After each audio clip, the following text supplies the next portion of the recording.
September 27th, 1941, Baltimore Harbor. A gray hull slides down the ways and takes the name Patrick Henry. Not a battleship, not a carrier, a box with an engine. A promise in steel that the Atlantic, no matter how deep, can be crossed faster than a wolf pack can sink it. The first of its class takes months to build, nearly a pregnancy from keel to sea. But the ship is not the story, the tempo is. In a war decided by arithmetic, the United States is about to change the numbers. The battle report will later say that the only thing that truly frightened the British Prime Minister was the U-boat peril. Tonnage lost versus tonnage launched. Submarines do not need to win a duel, they only need to win the ledger. In 1942, they do. Convoys burn, and oil smokes on open water. Import lines to an island nation bend to the breaking point. The question is not, can we fight? It is, can we outproduce? The answer arrives not as a miracle weapon, but as an assembly line. January 1942, Washington. The U.S. Maritime Commission tears up peacetime schedules and writes a new calendar where weeks are measured in hulls. The design is crude on purpose, welded seams, three-cylinder triple-expansion engines that naval purists call obsolete, prefab sections that fit like a child's blocks. Beauty is not on the spec. Replaceable is. Repairable is. Buildable is. The Liberty ship is an essay in ruthless simplification. If you can stamp it, bolt it, or weld it in a jig, you will. In Richmond, in Portland, in Bath, on both coasts, yards sprout where neighborhoods used to be. Henry Kaiser moves men and materials the way an artillery officer moves shells. Prefabrication is not an idea, it is a geography. Deckhouses arrive by rail. Bulkheads roll on cranes. The bottleneck is no longer a master shipwright's two hands, but the width of a yard's gate. The first Liberties take most of a year.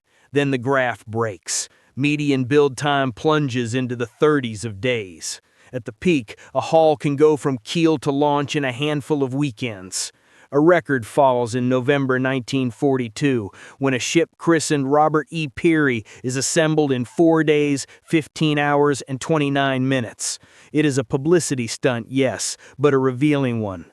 When you turn a shipyard into a factory, the extraordinary becomes a benchmark. By 1943, the math begins to reverse. The Atlantic no longer eats ships faster than America feeds them. A convoy can lose 10 hulls and still deliver more cargo than the last convoy because the back of the pipeline is fat with steel. The U-boats still bite, but the prey keeps coming. The crisis of tonnage becomes a crisis of torpedoes. There is blood in this arithmetic. Welders blister their hands in night shifts. New workers learn old trades in weeks. Women who have never set foot in a yard hoist girders like veterans by the spring. The Liberty is not one ship. It is a million repetitive motions taught to a nation at speed. You can measure it in cranes, you can measure it in timesheets, or you can measure it in the number that matters most. A merchant fleet reborn in an hourglass turned on its side. When critics smear at the Liberty as ugly ducklings, the ocean answers. An ugly duckling with holds packed tight is a weapon that feeds every other weapon. Tanks do not swim, flour does not fly, Avgas does not march. They all ride a box with an engine. Now listen for a different noise, one deck below national memory. The muffled hum of an institution cranking a lever you cannot see from a pier. If yards are the hands, the bond market is the bloodstream. War asks for steel and men, and it also asks for money, more of it and cheaper than peacetime will allow. In 1942, the federal government faces a debt expansion without precedent. You can raise taxes, you must. You can sell bonds, you will. But there is a third rail to touch. You can fix the price of money itself. April-August 1942. Liberty Street, New York, Washington, D.C. The Federal Reserve pins a thumb to the Treasury's yield curve. Bills are held at 0.3%. Long bonds are capped at 2.5%. The message to the market is simple. The government's cost of borrowing will not rise with fear. If dealers refuse, the central bank stands ready to take the other side, buying whatever is necessary to enforce the promise. It is not stimulus, it is scaffolding. It keeps the wall from bowing while the masons run. Pegged yields do not launch a single ship. They do something more prosaic and indispensable. They make schedules financially credible. A yard manager signs a contract for 100 hulls over 2 years, knowing the Treasury can roll debt without a spike in interest costs gutting the appropriation. A steel mill expands capacity without counting the months until the money gets too expensive to borrow.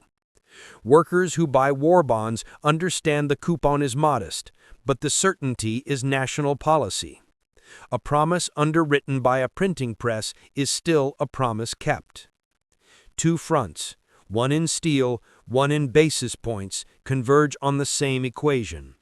In 1942, the Atlantic battle's slope is negative. By 1943, it tilts toward Allied survival. Liberty ships are not invulnerable. Some crack in the cold. Some finish their service lives as breakwaters. But the class name will end up meaning what the language already hints: ships that liberated schedules from the tyranny of loss. A record is a headline. A median is a system. By the time Allied planners open their notebooks for Normandy, average build time sits near 6 weeks. That is what you can plan on, and planning is victory's accountant. A convoy table is not poetry. It is rows and columns that say who eats in Britain and who fights in Burma. Every cell requires a hull. The Germans understand the arithmetic and try to tip it back with new boats, new tactics, snorkels, wolf-pack control. They find a ceiling they cannot push through, radar that reaches deeper into fog, escorts with range, codebreakers who read mail not meant for them, and a shipyard graph that will not bend up again. After the peak of sinkings, losses fall, and the bottom never returns to its old depth. The convoy lanes are no longer a shooting gallery, they are a belt. On the home front, the rate peg has costs, future inflation risk, the central bank lashed to the Treasury's mast, arguments that will not be resolved until after the war is over and another war begins on the Korean Peninsula.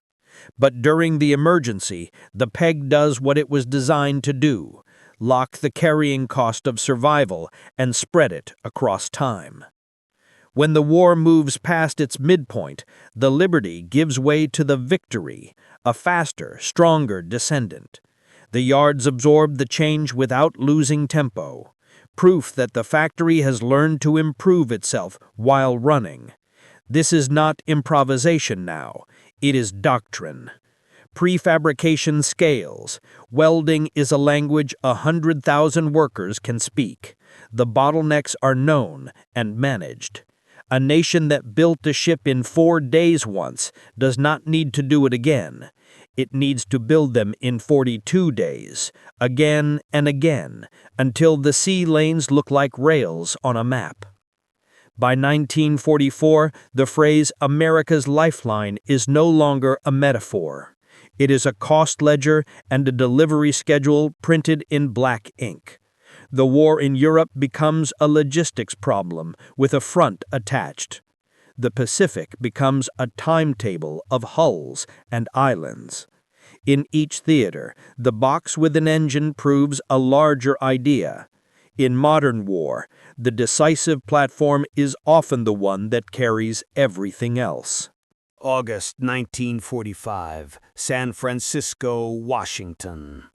The line slows. The peg will outlast the noise of the last air raid siren, then break in a negotiated accord as peacetime priorities return. Economists will argue for decades about the peg's distortions and the war's debt. Ship lovers will argue about the Liberty's looks. None of that changes the customer's receipt. A German admiral calculated that if he could sink ships faster than the Allies could build them, Britain would starve and America would fail to arrive. The Allies put factories on the coast and a governor on the yield curve and made his math wrong. The Liberty is the most honest thing the war built. It is a compromise you can photograph. It sails at the speed of austerity and certainty. It is exactly strong enough. It is exactly fast enough. It is a platform for victory and an argument for what finance is supposed to do when the world catches fire. Make the essential cheap, make the future fundable, and turn weeks into weapons. A box with an engine won the Battle of the Atlantic as surely as any escort carrier or code room.